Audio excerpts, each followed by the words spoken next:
Somewhere on Earth, there are places you're not supposed to discover. No maps, no records, no trace whatsoever. And if you get too close, you don't get arrested. You simply disappear. Why would any government or any organization go to such extreme lengths to hide these locations? What could possibly be so valuable or so dangerous that they're willing to make people vanish? The most forbidden places on Earth. Armed guards to the teeth. Massive 25-ton blast doors. Shoot on sight orders. These places weren't built to keep curious tourists away. They were engineered so that no one can ever get in. And the single question that will haunt you for the entire video is this: what are they hiding that's so dangerous they're willing to do anything, even make people disappear, to protect it? Today, we're opening 3 of the most forbidden doors on the planet. And with every step deeper, this question is going to get much, much heavier. First stop, the remote Arctic, on a frozen Norwegian island, halfway between Norway and the North Pole. A lonely concrete door sticks out of the ice and snow like an entrance to a tomb.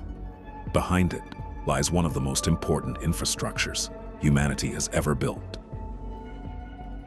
The Svalbard Global Seed Vault.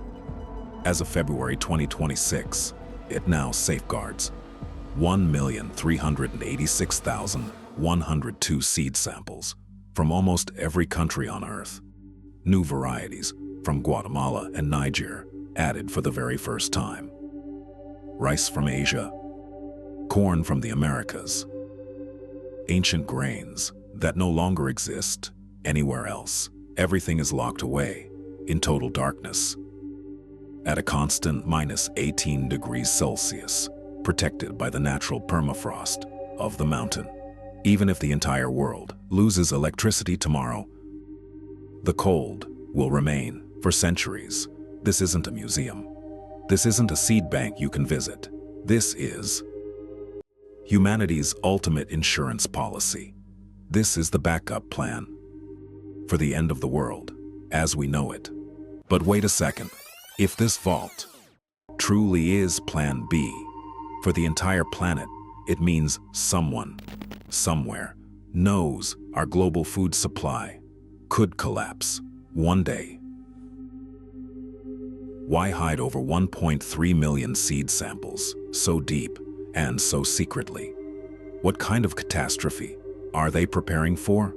And most importantly, who gets to decide which future deserves to be saved? This place protects the future of life itself.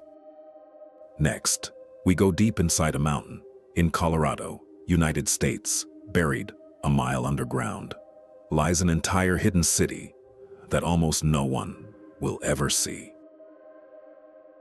The Cheyenne Mountain complex. This is a true doomsday fortress. Massive blast doors, each weighing over 25 tons, conceal the mountain in seconds. 15 separate buildings, mounted on more than 1,300 giant steel springs, designed to absorb the devastating shockwave of a direct nuclear strike. The complex is completely self-sufficient. Its own power, its own water, air systems that can filter radiation, chemical agents, and biological threats.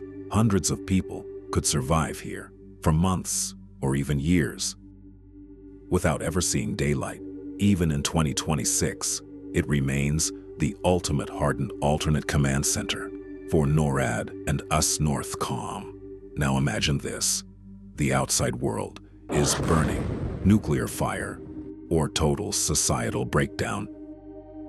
And inside the mountain, a small group of people sits in cold, concrete rooms, calmly deciding who deserves to be saved and who does not.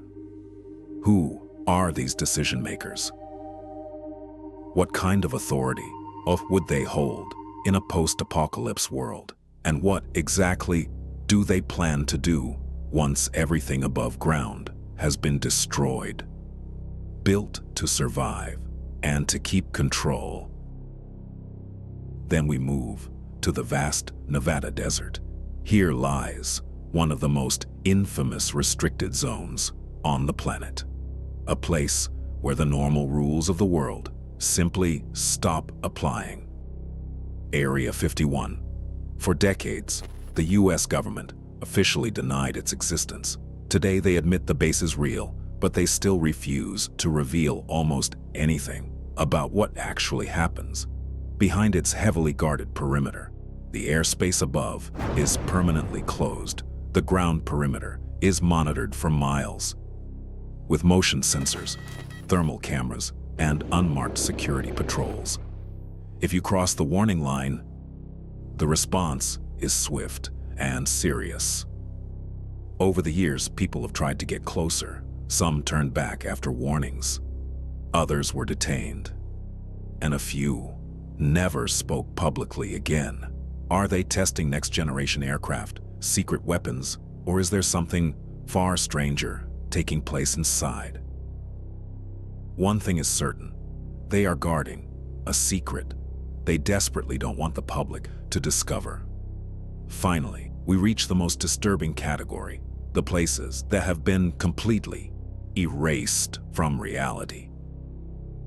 No coordinates, no usable satellite images, no official documents, absolutely nothing. Some experts believe these are ultra-luxury private bunkers, built for billionaires and high-level officials. Others speak of far darker facilities, secret black sites, where operations that don't officially exist take place. Interrogations without records, detentions without trials, identities erased forever. These locations are designed to remain completely invisible. If you accidentally stumble upon one, you've already gone way too deep. 3 very different places, 3 completely different levels of secrecy. One protects the future of our food supply. One protects the survival of government and military command. The last ones protect truths that humanity may not be ready to face. But the central question we asked at the very beginning remains the most important one. What are they hiding? That's so dangerous. They are willing to make people disappear just to keep it hidden. And the even darker follow-up. Are they really protecting us, or are they protecting themselves from us?